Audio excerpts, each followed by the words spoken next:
मुझे पाकिस्तानी नाकिद को रद्द अमल नहीं देना चाहिए था, ऐसा दोबारा नहीं होगा। सैफ अली खान के बेटे अदाकार इब्राहिम ने पाकिस्तानी नाकिद को रद्द अमल देने पर पछतावे का इजहार कर दिया।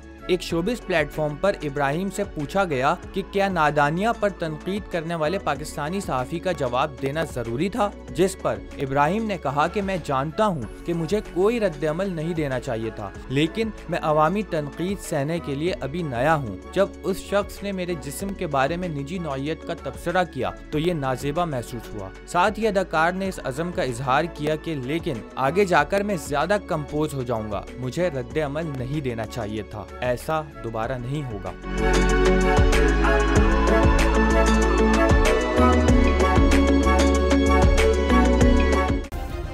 सब्सक्राइब करें और बेल दबाएं ताकि कोई खबर रह न जाए।